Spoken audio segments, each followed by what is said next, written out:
Selama ini nuklir itu selalu mengeksklusifkan diri, nggak pernah menggandeng semua pihak. What we need to educate adalah membicarakan nuklir dalam bahasa yang sederhana. Yang kedua, put nuklir dalam konteks ekonomi. Dengan kata-kata thorium, kita nggak ngibulin, so kita membuat pintu itu tidak ditutup, Harun. Okay. Once you set nuklir, bam, people close the door in front of you. Faktanya di dunia ini, unless you can be cheaper than coal, or competitive with coal, nuklir nggak punya market.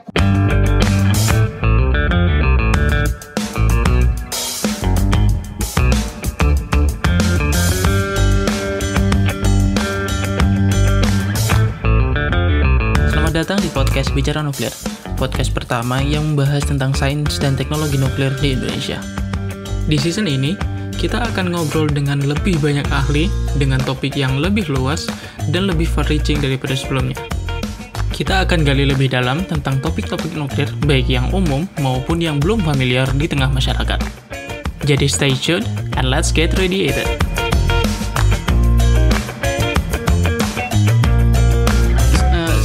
Selanjutnya nih Pak Bob, aku tertarik dengan aku tuh sebenarnya udah lama nih maksudnya ngelihat pergerakan Thorcon dari luar, tentunya sebagai mahasiswa kan ya, mahasiswa nuklir kan ya.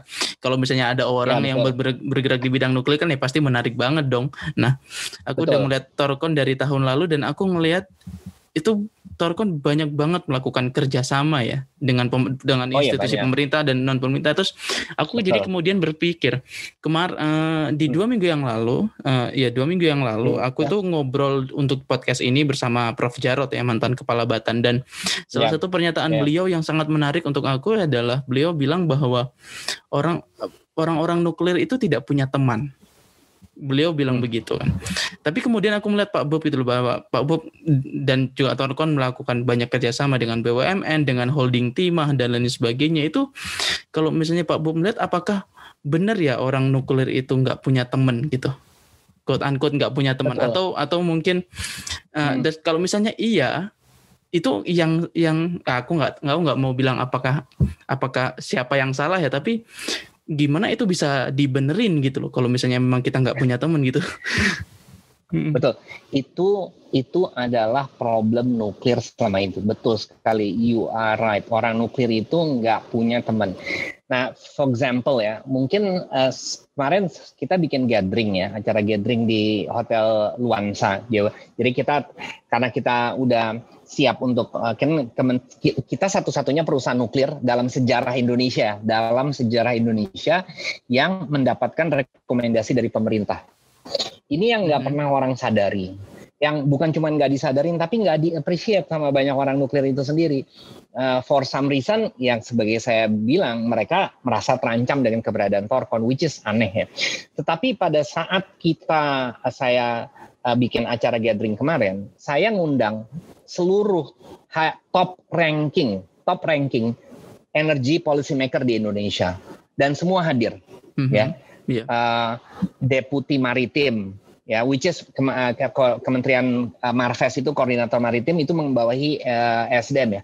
So Deputi Maritim Pak Basilio dia hadir, ya. Yang kedua SDM Dirjen EBTKE, dia tadinya hadir tapi dia ngutus direkturnya ya, tapi dia membacakan speech dia. Yang ketiga, Direktur PLN hadir melalui Zoom, ya. Yang keempat, siapa lagi? DPR Komisi 7. Tadinya mau hadir tapi ada berhalangan jadi nggak hadir.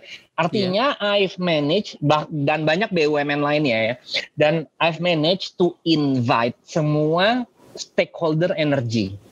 Ya, dan menjadikan satu gerbong. That is correct. Bahkan salah satu orang SDM mengatakan, Pak Bob, this is what should happen di nuklir. Selama ini nuklir itu selalu mengeksklusifkan diri, nggak pernah menggandeng semua pihak. So what I'm doing adalah, menurut orang-orang yang hadir, yang basically mereka adalah pengambil keputusan PLTN kan. So PLTN itu kan yang ngambil keputusan bukan Batan. So the problem selama ini panggung PLTN yang seharusnya miliknya SDM itu selalu direbut ya, diambil oleh Batan. Menurut saya that's the problem gitu loh. Dan selama ini Batan selalu ya eksklusif aja sebagaimana Pak Jarod ngomong. Dan sekarang saya merangkul semuanya. PLN datang ya, semua di PLN aja, direkturnya, GM-nya, ada several yang join berdasarkan Zoom. Orang-orang SDM banyak banget yang datang, ya, gitu loh. Jadi orang-orang Kementerian Maritim juga datang semua melalui Zoom. So those are the stakeholders. So you cannot move nuklir tanpa kita gandeng orang-orang stakeholder PLTN. Stakeholder PLTN itu adalah SDM, Harun, bukan Batan. Bukan Batan. Nah, this is the confusions gitu loh menurut saya. Padahal Batan itu kan undang-undang juga Batan itu tugasnya kayak konsultan aja kan. Konsultannya PLTN gitu loh. Kan disebut namanya Technical Support Organization.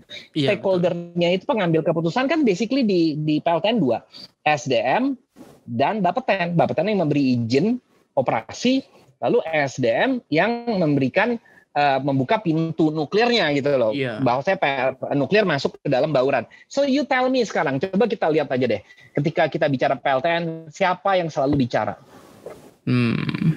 Siapa yang selalu bicara? For the past 30 tahun deh, ketika kita bicara PLTN siapa? Apakah SDM? Tidak. So selama ini orang nuklir selalu menganak kecilkan SDM. So sementara SDM itu adalah the one that makes the decision. Sehingga SDM selama puluhan tahun ketika ngomong PLTN selalu minder. Selalu kayak ya gamang lah posisinya. That's a problem. Karena panggungnya selalu direbut. Coba deh panggungnya. Ketika ngomong PLTN di IAIA, yang ngomong siapa? Apakah SDM? Kan bukan. Sangat jarang aku dengar ada orang SDM ngomong di IAIA sih. Exactly, kan seharusnya SDM dong. When you are talking about PLTN, harusnya adalah SDM. Tetapi for the past 20 tahun, orang-orang nuklir sendiri ya, secara sadar atau tidak sadar, yang saya nggak tahu, selalu menganak kecilkan. They never could be comfortable talking about nuklir. Saya bukan orang nuklir, Harun. Absolutely bukan. Sampai saya smart enough to learn by myself gitu loh ya. Dan I could explain nuklir dengan bahasa yang sederhana. It's not complicated. Buktinya saya I can move nuklir sejauh ini, which selama berpuluh-puluh tahun nobody able to move as far as I do by myself. Maksud saya adalah kalau kita bicara nuklir, you have to talk. Jangan menganak kecilkan, jangan merendahkan orang. So we need to educate people. Make istilah-istilah di nuklir itu lebih sederhana. Gitu loh ya. Lebih common sense, lebih make sense, lebih terbuka. Sehingga kita nggak nakut-nakutin. Sekarang kan kalau di nuklir kayak di Menara Gading. Orang nuklir itu kan kayak di Menara Gading. Tak merasa paling pinter sendiri, merasa paling tahu sendiri. Tetapi at the end mereka nggak bisa move nuclear forward, nggak bisa kan? Because that's not, you don't talk science gitu loh. Itu udah ada Bapeten urusan itu gitu loh. What we need to educate adalah membicarakan nuklir dalam bahasa yang sederhana. Yang kedua, put nuklir dalam konteks ekonomi, Harun. Konteks ekonomi secara general. That's what I succeed. Basically, if you look at my video, I put nuklir dalam konteks ekonomi dan industri. Nah, selama ini orang nuklir bicaranya neutron lah, di type of reactors. Mereka kan nggak penting type of reactors. Itu kritik buat saya sendiri. Itu kritik buat aku sih. Karena aku beberapa kali juga ngobrolin itu gitu. Karena aku berpikir gini sih Pak Bob. Karena aku tuh punya pandangan untuk pengen jadi science communicator gitu. Orang yang bisa mengkomunikasikan sains dengan baik gitu. Tapi aku juga bingung gitu.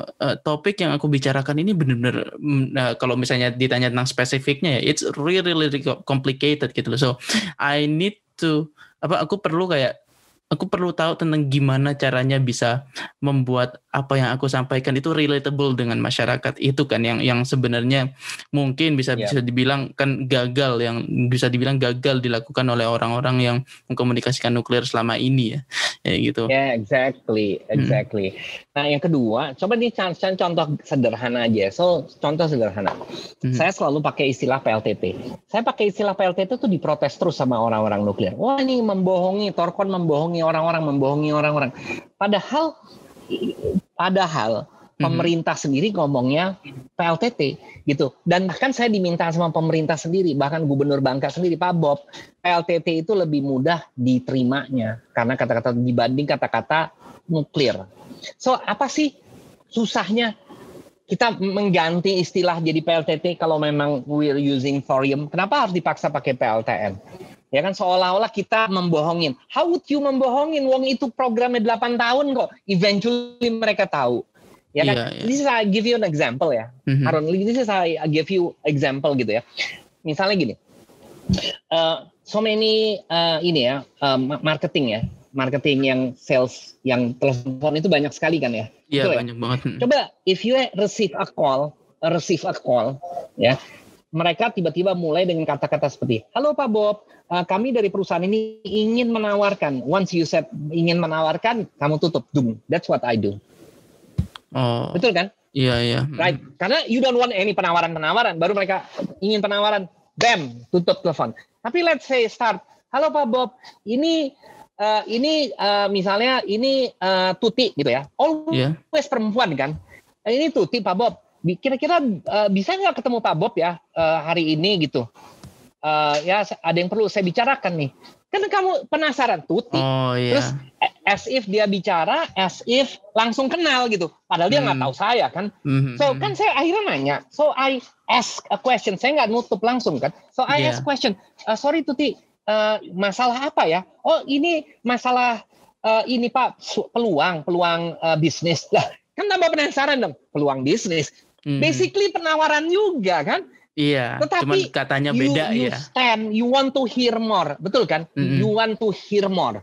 Suddenly akhirnya, oke, karena ada kata-kata peluang bisnis, ya mungkin maybe you let, boleh deh, saya kebetulan kosong nih, dia datang. Mereka nggak akan bilang pengen ketemu nanti 2 hari, 3 hari. Mereka always say mau ketemu hari ini. Ada waktu nggak Pak? Ini peluang bisnis sih Pak. Lah. Kan you would listen. Coba misalnya dimulai, Pak kami dari perusahaan asuransi ini jiwa, kita mau menawarkan produk kami, langsung bam tutup kan? Iya. Nah itulah thorium. So dengan kata-kata thorium kita nggak ngibulin, so kita membuat pintu itu tidak ditutup Harun. Okay. Once you set nuclear, bam, people close the door in front of you.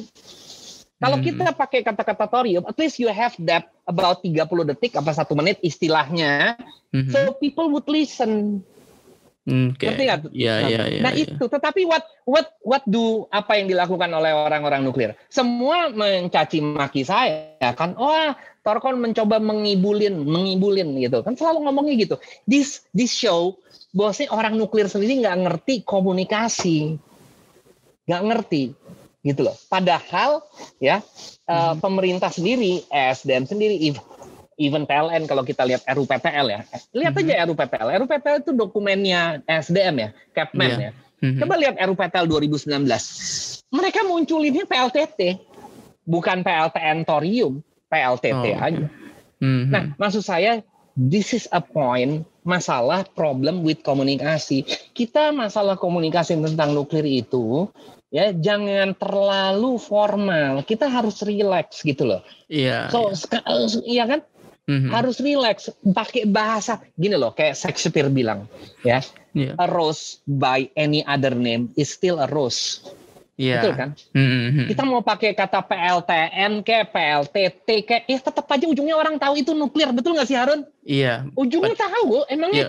Emangnya bisa, coba you tell me ya, emangnya bisa kita menipu orang selama 8 tahun? Kan enggak. Eventually ya kan, tetapi it serve bahwasanya orang stand untuk few minutes untuk mau mendengar. Gitu loh. Yeah. So You understand nggak sih? Iya, ya kan? Ya itu memang sampai sekarang memang masih masalah sih. Kayak salah satu masalah yang aku sadari dari nuklir itu adalah communication skills dari para saintisnya sebenarnya. Itu aku perlu mengakui. Dan itu yang memang masih perlu diubah sih menurutku. Ya, itu sebabnya ya, Harun, itu sebabnya bahwasanya sekarang all the newer generation or di beberapa perusahaan nuklir di dunia itu dibangun bukan oleh orang nuklir. Coba lihat Flight, dia adalah engineer NASA, Thorcon. Si Jack itu adalah marine professor naval engineering, si Lars itu engineer electrical engineer. Ya, so karena they understood what's the problem with nuclear gitu loh. Jadi contoh ini I'm just going to tell you the difference ya between paradigma orang nuklir dan orang non nuklir yang bukan dari nuklir in designing reactor ya. Gini loh. Orang nuklir kalau designing reactor always start at the core. Ya, start at the core terus keluar.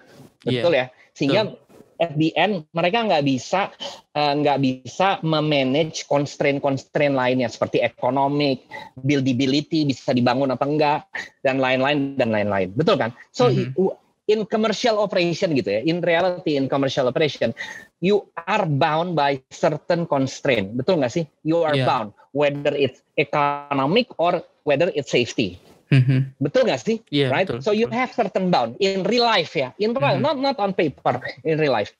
So orang nuklir selalu always they don't care about this parameter, nggak peduli. Yang what they are care adalah I design the most advanced and sophisticated core reactor core, betul kan? So abis itu mereka keluar. Apa yang dilakukan oleh Thorcon dan desainer lainnya kayak Terrestrial dan lain-lain, they start dari luar. They start with the constraint. Apa sih constraint-nya? Constraint-nya adalah pertama safety. Bahwasanya dia harus passive safety, harus bisa membuang. So they list all the constraint. They list all the what they call user requirements lah. Economic, harus bisa bersaing dengan batu bara. Gitu ya, dan lain-lain. Dan based on that constraint, lalu harus bisa dibangun cepat. Ya, karena problem nuklir adalah ngebangunnya lama kan, you're looking at 10 tahun on average ya. Yang paling cepat Barakah itu it's about 8 tahun right from the start. So you start with all these constraint and move inward. Sampai kita ketemu baru design. Sehingga akhirnya once you have this core, it will meet the constraint. That's why kita semua safety requirement, semua economic requirement, semua buildability requirement kita matching. Karena kita build dari user requirement, dari constraint kepada design, bukan dari core keluar. That is the philosophy yang menurut saya ke depannya once this is built and operated ya. Pasti akan merubah pola pikir orang-orang di teknik nuklir. Karena orang teknik nuklir basically nggak peduli, Harun. They don't really care. Ini mahal, ini murah, they don't really care. The fact of the matter, faktanya di dunia ini, unless you can be cheaper than coal, or competitive with coal, nuklir nggak punya market, Harun. You don't have any market. Gitu loh. So artinya begini, ini sederhana. So let me put this yang so many orang nuklir nggak pernah sadarin ya. Bahwasanya mereka selalu menganggap ekonomi itu nggak penting. Ekonomi itu most important di dalam energi, di dalam bisnis kelistrikan, bisnis energi. Ekonomi is the most important. Sekarang gini, memang kalau di Eropa, di Amerika daya belinya tinggi, tarif listriknya tinggi, so PWR, BWR semua HTGR masuk aja ya. Tetapi we know tadi sebagaimana saya sampaikan, konsumsi listrik negara-negara maju itu what's happening, they are in declining kan, merosot. They are not going up, mereka declining. Karena apa? Karena mereka lebih efisien. So the more efficient their electricity grid kan konsumsinya tambah turun. So they have enough kan, So yang akan berkembang itu adalah negara-negara Asia dan Afrika. Nah, negara-negara Asia dan Afrika mostly adalah negara-negara yang berkembang di mana GDP per kapitanya rendah, sehingga mereka butuh tarif listrik yang murah. So salah satu yang mereka andalkan adalah batu bara kan? Iya. Batu bara. So unless nuklir itu bisa bersaing dengan batu bara, so nggak ada market, Harun. You don't have any market. True, you have misalnya market di negara-negara besar kayak misalnya Amerika, Eropa, atau negara-negara Middle East yang kaya seperti Abu Dhabi, UEA, Arab Saudi. Oke, mereka kaya. Qatar gitu-gitu tapi, ya. Qatar. You tell me bagaimana bisa negara-negara kayak Afrika lainnya, Uganda dan lain-lain mau bayar 12 sen, 13 sen atau 14 sen untuk listrik. Sementara batu bara you can get for 6 sen. Nggak mungkin. Absolutely nggak mungkin. So, ini adalah filosofi yang disadarin oleh Thorcon dari dulu. So they start dengan ekonomi. Dan I've done my own research sampai akhirnya saya mendukung Thorcon. Menurut saya, if looking at competing with coal, there are no other reactor can compete with coal other than molten salt reactor. Other than molten salt, nggak ada. So you don't have any. So let me tell you ya, this is my prediction ya. This is my prediction.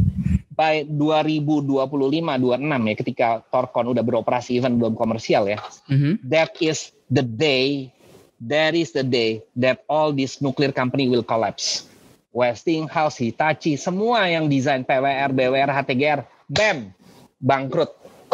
That is the day ketika tiba-tiba di market smartphone Android muncul. Tiba-tiba Nokia hancur, BlackBerry hancur. Sekarang you tell me di mana ada BlackBerry? You tell me ada BlackBerry di mana? Nggak ada, gone. Saya masih ingat tahun 2000 ya. That is not far away ya. Tahun 2000. Semua orang yang punya duit pakainya BlackBerry. Iya, betul. Yang punya duit ya. Semua orang yang nggak punya duit pakainya Nokia. Sekarang you tell me di mana kedua handphone itu? Ada nggak? Gone, nggak ada lagi di pasaran. Tidak ada lagi di pasaran. That will happen dengan PWR dan BWR. Coba mark my word. Iya.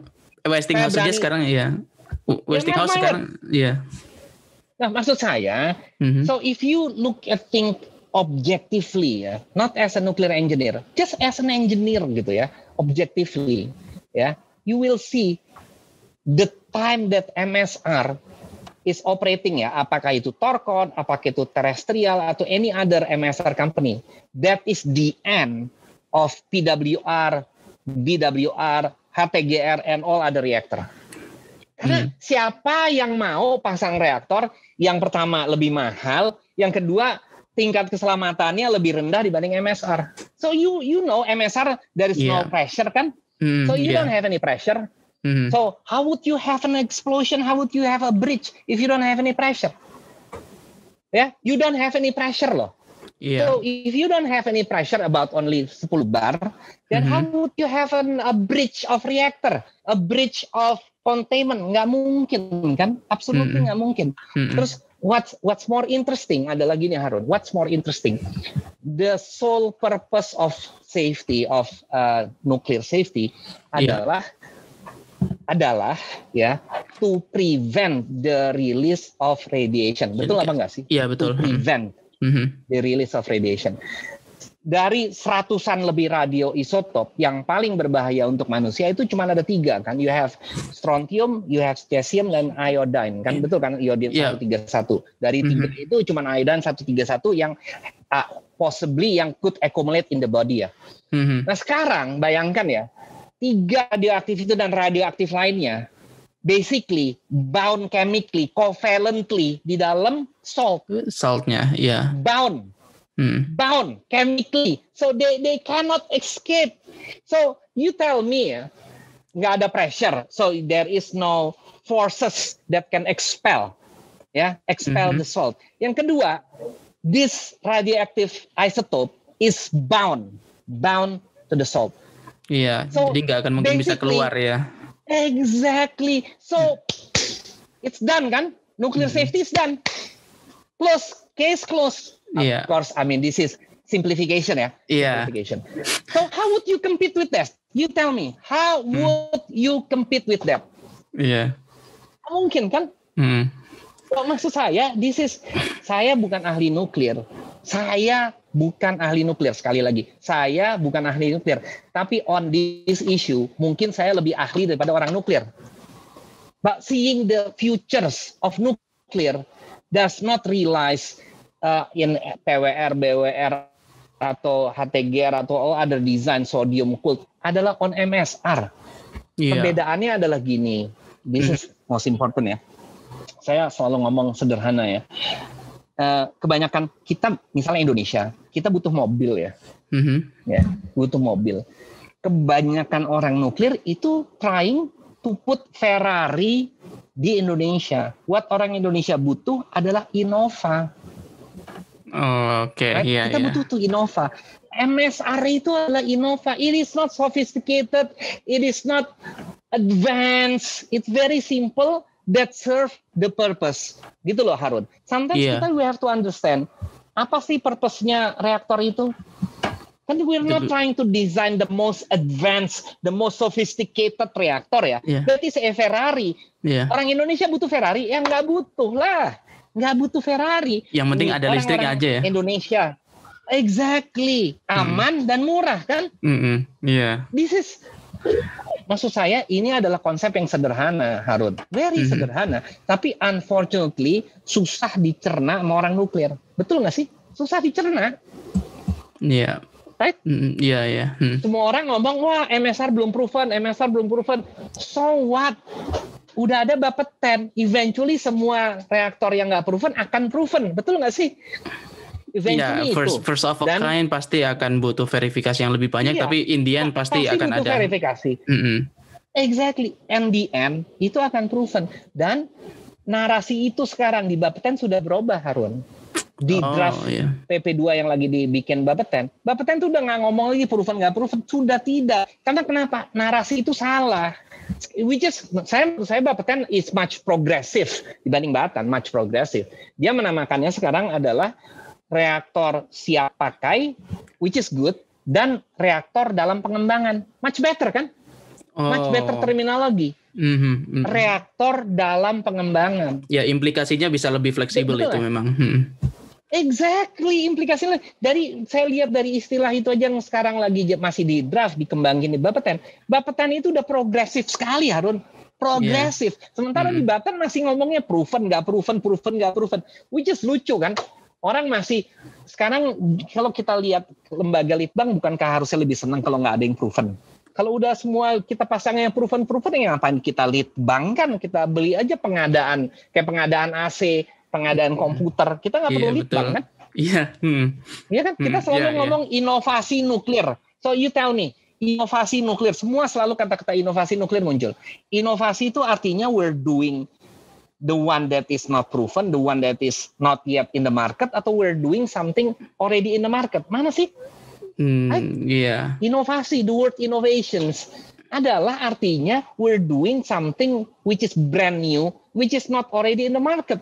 That is innovation. Right? That is research and development. That is litbang. Right? Kenapa sekarang orang nuklir ketika ngomong inovasi, ngomongnya PWR, BWR? Well, what do you want to learn about PWR, BWR? It's been around for 50 years.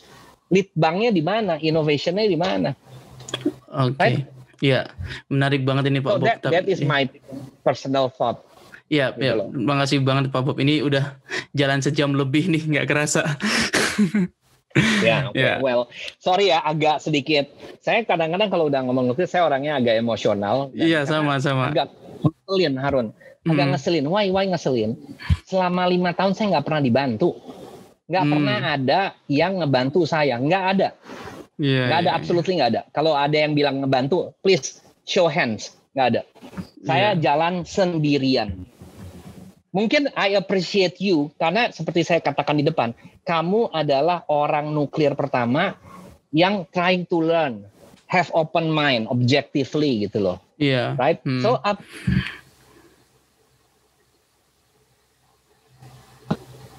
so, any other questions? Ya, mungkin terakhir aja nih Pak Bob. Aku sebenarnya sejujurnya sangat penasaran dengan desainnya, tapi rasanya nggak akan cukup waktunya kalau kita bahas di sini. Tapi aku Ya nggak penasaran apa-apa, dengan if it's short. Apa? ya tentang timelinenya Torcon sendiri. Berarti ini gimana nih? Sekarang tahun ini berarti targetnya apa? Terus kemudian nantinya akan So kayak timeline. gimana? Iya, timelinenya itu. I tell you timeline ya. Pertama 2022 kuartal pertama kita akan bangun testbednya, non-fission testbednya ya. Nah, kira-kira setahun ngebangun, so by 2023 kuartal pertama kita udah start testing, dang. Hopefully will run about setahun atau setahun setengah. So hopefully by 24 kita dapat desain sertifikasi dari Bapeten dan izin konstruksi setelah kita testing dan lain-lain gitu ya. So hopefully kita mulai bangun prototipe itu either between 24-25 lah, along that line ya. Kita akan refine timeline-nya itu nanti di tahun ini gitu ya. Nah, jadi kita mulai bangun prototype itu di DSME di Korea itu di 2024 atau 25 lah. Either 24 akhir atau 25 awal. Oh, itu untuk nuclear island-nya ya? Apa untuk semua bagiannya? Seluruh bagiannya. Aplikasi awalnya biar nanti di konstruksinya langsung bisa jalan the whole plan prototype-nya. Kan udah pernah lihat ya, the whole plan. So kayak gini loh. So this is it. Ini yang kita bangun 2024 ya. So 2024 25 as prototype gitu ya, as prototype. So kita akan tes sebagai non commercials gitu ya. So hopefully by 25 akhir udah sampai Indonesia.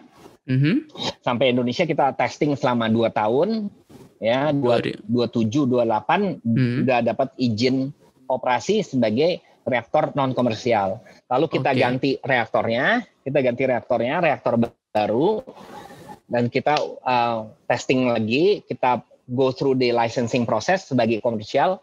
So hopefully by 28, the latest 29 kita udah dapat izin operasi komersial. Kira-kira gitu timeline. Sederhananya. Itu sangat cepat loh, Pak. Untuk hitungan first of a kind reactor itu sangat cepat loh. Sebenarnya enggak, itu we're looking at 8 tahun ya, 8-9 tahun, that's not fast.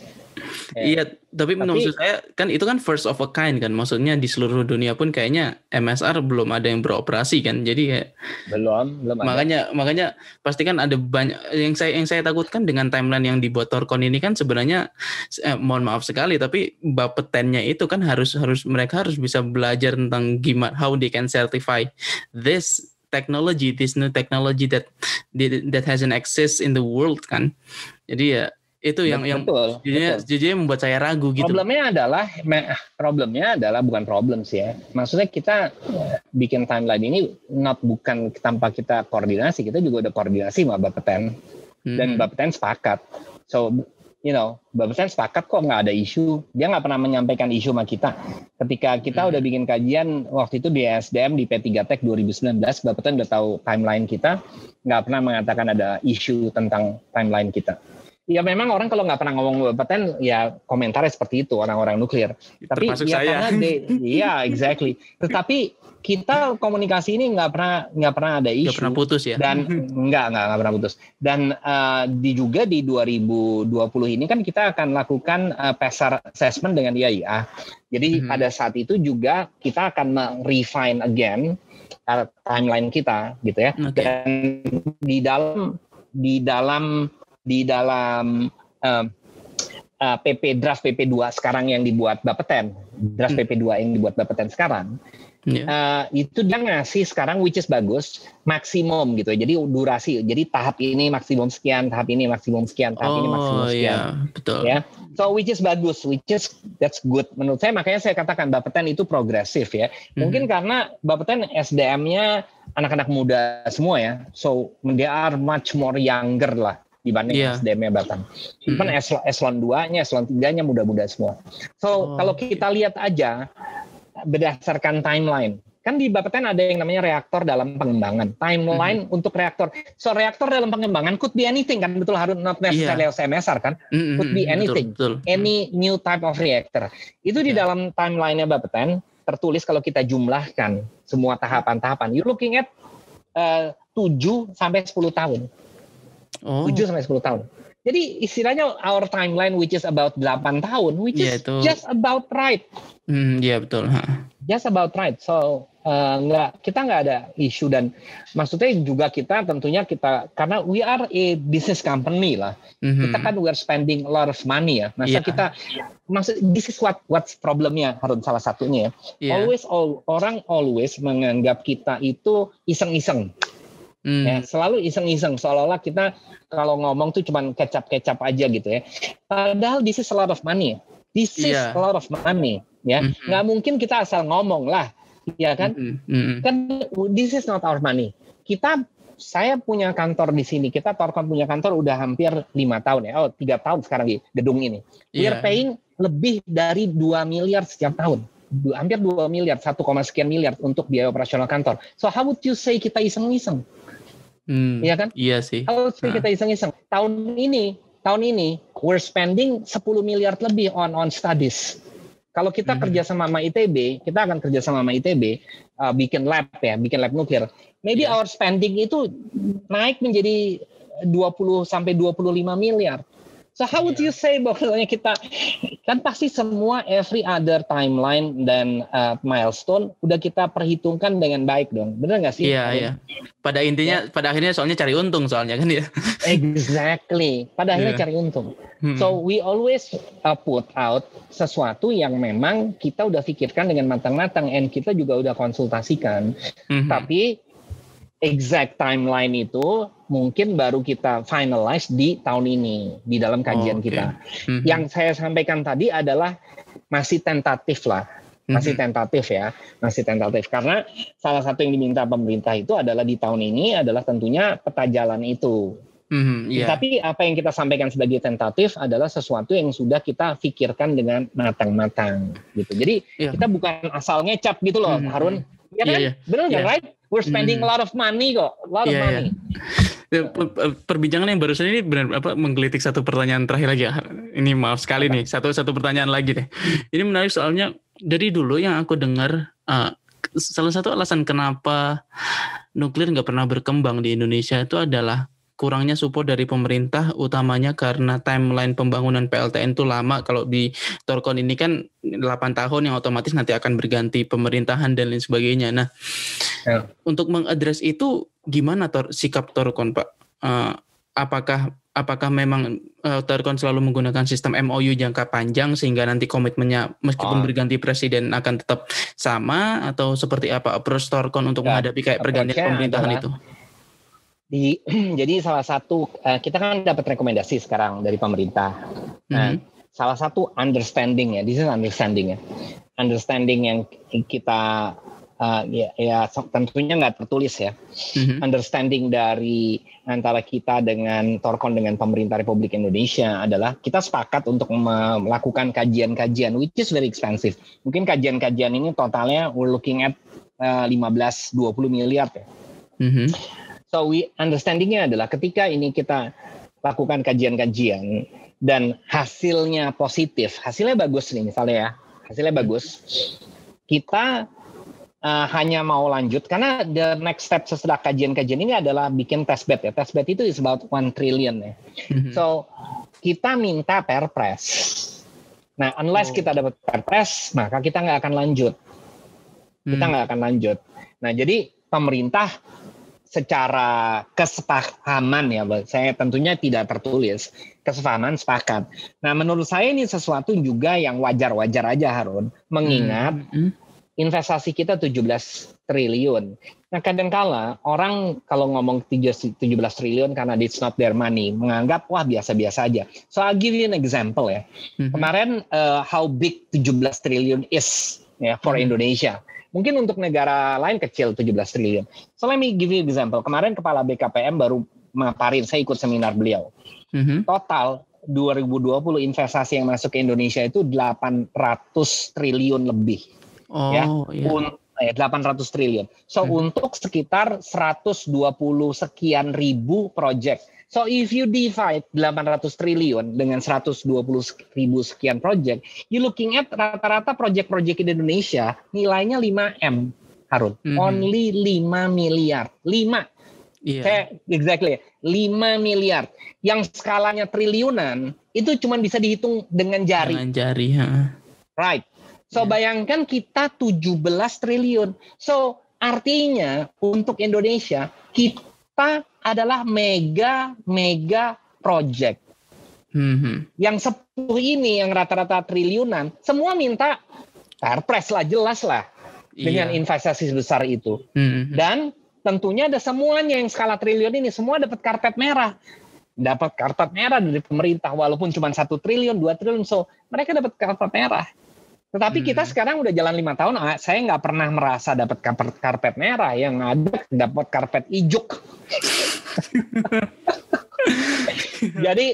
Jadi itulah. Jadi to put things into perspective gitu ya, to put things into perspective. Dan juga salah satu komitmen kita selain kita melakukan ini, kita juga akan bangun industri, Harun. Kita akan bikin pabrik. That is our commitment. Itu udah diucapkan sama Dave Devaney pada gathering kemarin, juga di dalam surat menyurat kita akan bangun industri. Kenapa kita bisa bangun industri? Karena nggak bertekanan. So any galangan kapal itu bisa bangun. In fact, PT PAL udah menyatakan bisa ngebangun reaktor kita. Jadi kita akan bangun pabrik PLTT ini di Indonesia by 2040.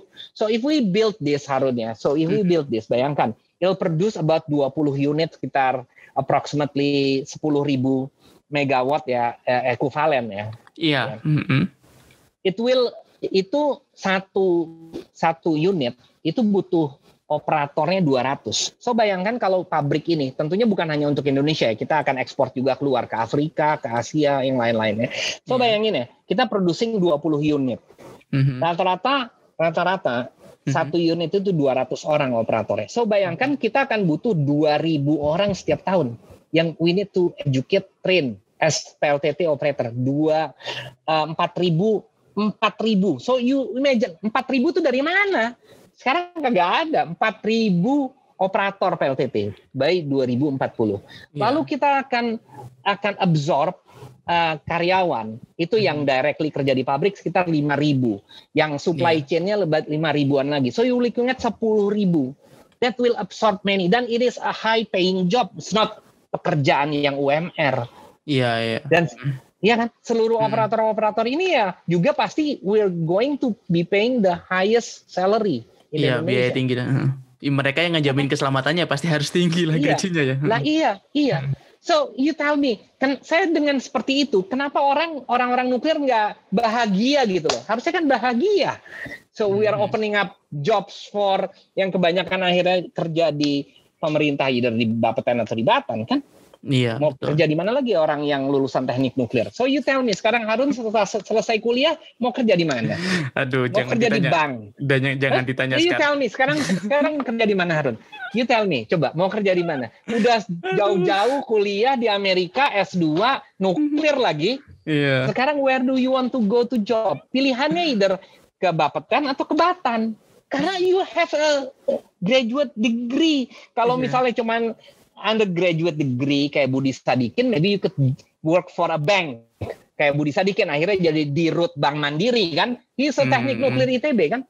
Iya. Fisika nuklir ITB, right? Tapi if you have a graduate degree on nuklir, where do you want to go other than Batan or Bapeten, right? You don't have any other choice.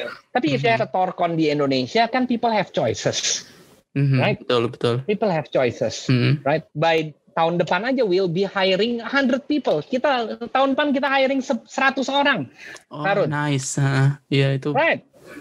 At least teman-teman angkatan saya ada opsi lah. Iya, exactly. By 2023 kita will be hiring 1.000 orang. So imagine that. Will be probably the only perusahaan swasta yang hiring nuclear engineer. Iya betul. Gitu. Kenapa? Yang untuk bekerja di nuclear engineer beneran. Yeah, exactly. So you tell me, Harun, kenapa people, student orang nuklir not jumping up and down with this news? Nggak ada. I don't see any people jumping up and down. Yeah. Right? I'm giving them hopes. Right? Yeah. And then this is not an empty hopes. Karena why? Kenapa? Karena kita we pursue it seriously dan consistently dan dengan uang. Unless saya cuma cuap-cuap aja lah. Misalnya diskusi di WhatsApp group, diskusi di WhatsApp group. Kebanyakan orang kan mengatakan pejuang nuklir hanya modalnya diskusi di WhatsApp group kan. Terus bikin webinar, terus mengklaim pejuang nuklir. That is not the way it works. Right? Yeah. That is called false hopes. Kita kan keluar duit, Harun. We're spending miliaran rupiah. Yeah. So when I tell that, harusnya kalau mereka misalnya objektif, harusnya they are all jumping up and down, right? Like you. Yeah. Tapi nyatanya enggak. Nobody calls me. Nggak ada orang nuklir yang calls me other than you. Nggak ada. So, bukan berarti saya ingin di calling whatever, enggak juga. Tetapi karena you need to know the reality. The reality. Inilah why nuklir nggak pernah maju di Indonesia. So that's the honest to God fact. Iya. Kadang memang untuk berkembang kita perlu dipecut dulu, emang perlu dikasih tahu hal-hal yang jelek-jeleknya dulu dari internal kita. Yes, Kadang kita nggak pernah sadari gitu. Yeah, well, one of the reason that I agree doing this thing with you in the podcast is that karena you seem to be an influencer in the nuclear community, because saya dengar dari Nathan kamu dulu berpengaruh, sangat pintar, banyak teman dan lain-lain. So I think you are a good communicator gitu ya. Saya juga berharap you can communicate this to your colleague, your friends, and dosen-dosen di UGM, right? Karena sooner or later, saya sekarang jalan sendiri nih Harun ya, but I'm telling you, there will become a point where saya juga nggak bisa jalan sendiri. Iya. There will be a point in time in the future that I need to be bergandengan dengan yang lainnya. I need bergandengan dengan dosen-dosen ini. I need bergandengan dengan mahasiswa-mahasiswa nuklir. Betul. Ya kan? So, menurut saya, maksud saya ada terus lah. Di sektor nuklir virus yang nggak sehat menurut saya. Iya. Baik. Ya, yang basically alienating me for the past 5 years. Yeah, right? That's ya kan? That's an irony. Sebenarnya itu ironis. That's an irony, exactly. Yeah. Right? Kita perlu saya mengakui kalau misalnya itu memang ada sih. Dan itu juga yang bikin aku penasaran. Saya 25 tahun udah kerja ya. So dan I'm a practicing engineer and I'm quite smart lah dibanding rata-rata orang ya. Cukup encer lah otak saya. Yang saya amatin di semua growing sector ya, misalnya kayak EBT ya. Contoh EBT. Saya di Kadin waktu itu di Kadin itu adalah masuk di departemen namanya ETLH, Energi Terbarukan dan Lingkungan Hidup. So di dalam seluruh dunia nih, di mana ada emerging sector yang perlu diperjuangkan, everybody needs a champion. Dan everybody rally mendukung champion tersebut, ya, yang bisa mengkomunikasikan, bisa menerobos, bisa dan lain-lain, right? Kan semua rally, kayak misalnya di energi terbarukan kita lihat aja, Ketua Umum METI Surya Dharma, lalu Feby Tumewa, dua orang itu aja, champion energi terbarukan cuma 2 orang itu, 2 orang semuanya mendukung 2 orang itu. Sekarang saya tanya, coba di nuklir tuh siapa sih championnya? You tell me, kira-kira kalau ada orang. Kalau ada orang nih yang fit di kriteria, bukankah itu seharusnya saya? Right? Karena kalau Thorcon berhasil, you tell me deh. Kalau Thorcon berhasil, anybody can design, can put a reactor, right? Semuanya bisa. Betul. Tapi kalau Thorcon gagal, everybody loses, right? Kalau Thorcon gagal nih sekarang, semua gagal. Tapi kalau Thorcon berhasil, semua bisa. Right? Semua hal tentang nuklir pasti selalu akan kayak gitu. Iya betul. Kayak satu gagal semuanya akan kena, dan satu berhasil akan dipuji oleh banyak orang, dan semuanya bakal ngikut. Sekarang makanya saya bilang, maksud saya, bukankah seharusnya orang nuklir itu rally ya kepada satu orang yang they consider champion. Dan menurut saya ya, subjectively, karena ngelihat banyak sekali orang nuklir, the only orang yang paling paham, bisa mengkomunikasikan, sangat vokal dan nggak takut dan bisa keluar duit sendiri, mau keluar duit sendiri, itu cuman saya. Yang lain kan nunggu SPJ dari APBN kan. Kalau nggak ada SPJ ya nggak berangkat, ya kan? Iya, betul. Right? Bukankah harusnya saya?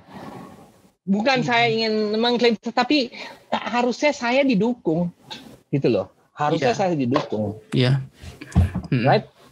Yeah. So with that saya harapkan Harun bisa merubah situasi ini, which is nggak kondusif, absolutely nggak kondusif. Iya betul, saya setuju.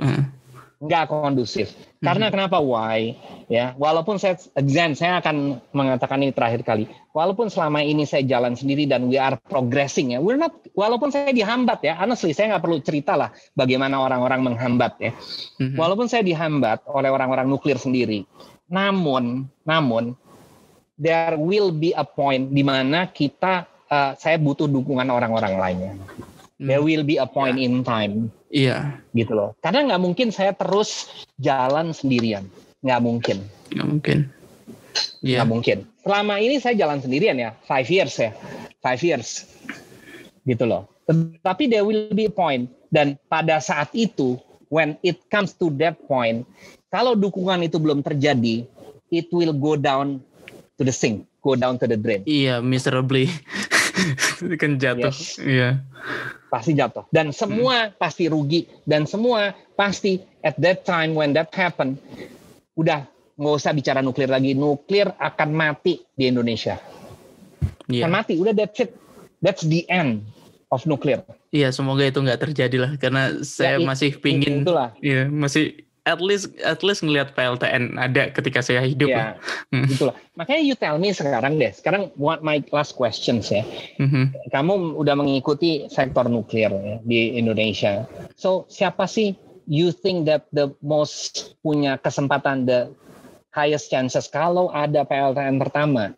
Would be itu Thorcon? Iya. Ada nggak kira-kira? Objectively iya, pasti akan turun karena memang satu-satunya industri di bidang energi nuklir yang saat ini sudah established ya Thorcon dan yang masuk ke Indonesia. Iya, karena gini loh, this is one of the problem. Orang semua masih bermimpi, semua nih orang-orang nuklir, as if pemerintah mau ngeluarin APBN untuk bikin PLTN. Itu there's no such thing. Nggak ada. Ini saya tegas nih, there is no such thing pemerintah akan mengeluarkan APBN. Nggak ada.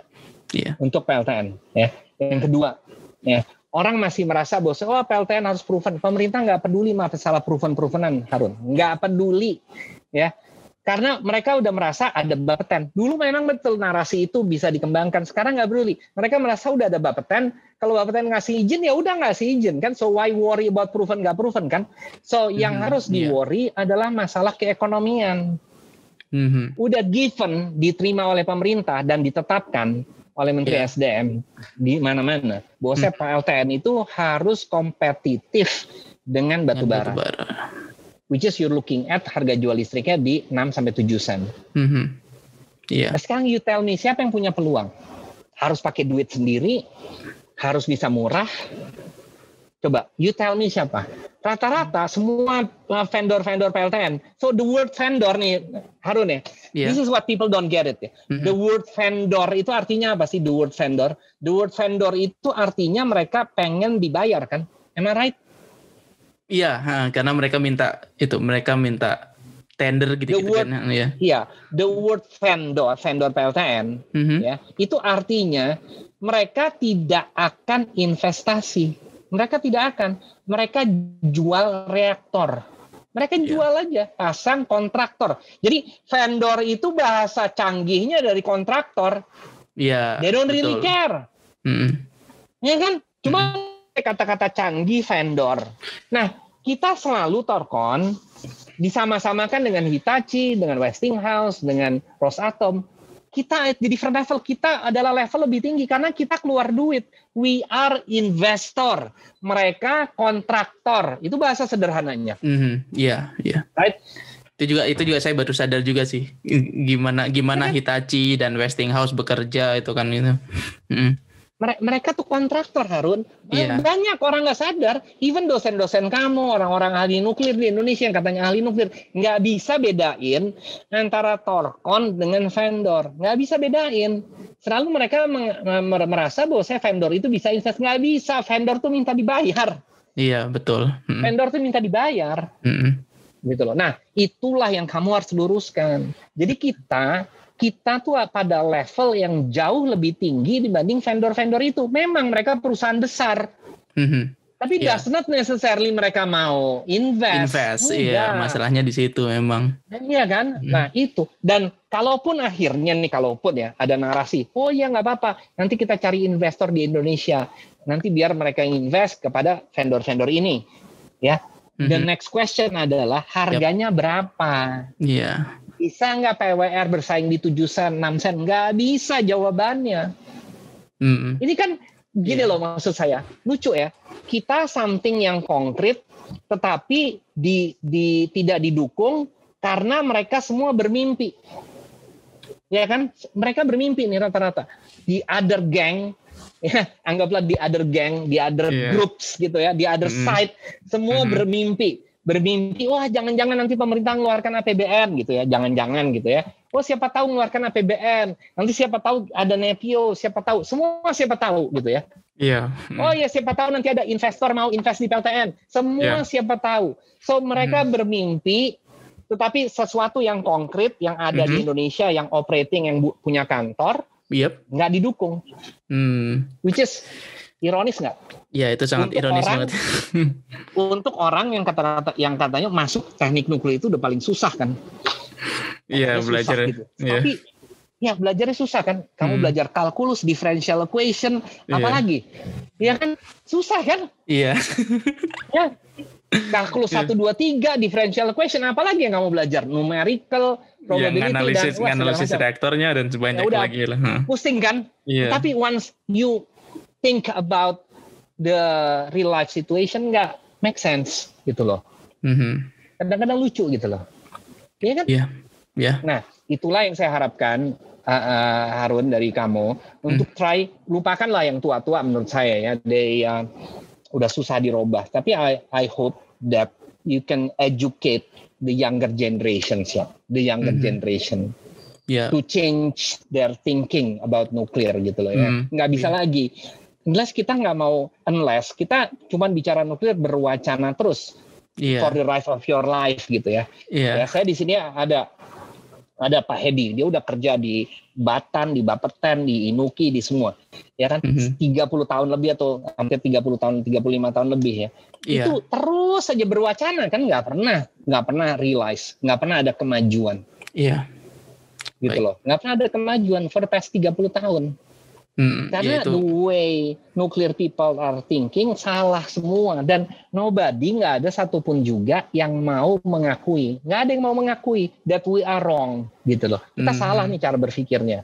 So somebody harus ada mulai yang admitting that they are wrong. If you cannot push nuclear ya selama 30 tahun, there is something wrong kan? You should admit, okay, maybe there's something wrong in our approach. Betul nggak sih Arun? Ya, itu juga yang membuat saya berpikir untuk ngebangun podcast ini kan, karena mikir kayak jurusan saya sendiri aja teknik nuklir UGM itu kan udah berdiri dari tahun 81 sampai sekarang udah hampir 40 angkatan dan belum ada PLTN sampai sekarang ya. Itu bikin saya mikir banget. Lupakan masalah belum ada PLTN ya.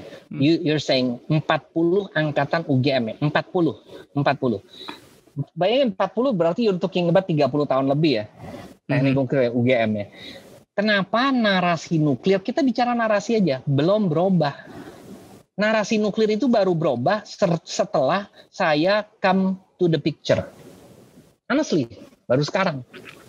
Iya betul. So kan dimulai dengan merubah narasi Harun. Merubah narasi itu the easy part. Iya. Gitu, that's the easy part. Ya kan? Iya. right? Kita kenapa nggak pernah ada yang mencoba untuk merubah narasi? Jadi just from that fact, kita lupakanlah ada PLTN. Membangun PLTN itu probably very difficult, nggak semua orang mampu. Tetapi merubah narasi, it's within your scope, ya kan? Within kemampuan orang nuklir. Tapi kenapa you stick with the same narasi? Gitu loh, 30 tahun. Iya. Dan narasi nuklir baru berubah, you tell me, believe it, mau percaya apa tidak percaya, I'm telling you, baru berubah setelah ada saya. Buktinya apa? Ya buktinya kita satu-satunya yang diterima kok. Saya satu-satunya yang diterima. Media, sekarang even di media ya, media tuh sekarang udah nuklir friendly. Juga setelah ada saya, media udah nuklir sekarang. Iya. Karena saya sering ngomong, mengedukasi, saya ngundang orang-orang media makan siang, segala macam, diskusi ngalor ngidul segala macam. Sehingga mereka educate, kan harus itu bisa dilakukan. Kenapa nggak pernah? Maksud saya, there is something wrong again. There is something wrong with this picture, Harun. Iya. Ya. Dan you are the first guy who noticed this. You are the first guy. So I salute you. I give you a thumb up in noticing this. Karena this is a problem. And I hope you keep on communicating this, right, through your friends, your network, and everything else. Let's move on, gitu loh. Let's move on. Torkon adalah satu-satunya peluang untuk kita punya PLTN. Get that in their mind, gitu loh. Iya. Right? I need their support. I need your support. Iya. Gitu loh. Itu. Nah, itu aja. That is my, anggaplah closing statement. Kalau nggak ada, we keep on continuing this. Selesai. Iya, maaf. Terima kasih banget atas insight-nya. Ini kayak, I did not expect this to be this deep sebenarnya. Aku awalnya berpikir kayak ngobrol sama Pak Bob akan berbicara tentang ekonominya, which kita juga udah bahas juga, dan tentang investasi dari Torkon juga yang kita juga udah bahas, tapi kayak memang ada gambaran besar yang perlu dimunculkan, dan kita perlu menyadari bahwa salah satu step pertama dari menyelesaikan masalah adalah menyadari bahwa memang ada kesalahan di dalamnya. ya Pak Bob ya. Exactly, betul. Betul. Karena unless sama di dalam semua penyembuhan ya Harun. Ya, saya terapis juga on a spare time. Salah satu persyaratan utama dalam penyembuhan adalah acknowledging that you make a mistake. Acknowledging. Without acknowledgement, then there will be no change. Oke, terima kasih banyak teman-teman. Ini aku bilang ke teman-teman ya Pak, nanti bagian ini akan aku edit. Ya, silakan. Oke, terima kasih banget teman-teman yang udah mendengarkan, dan ini udah insightful banget. Terima kasih Pak Bob atas kehadirannya di podcast ini, dan teman-teman sampai jumpa di episode selanjutnya. Bye.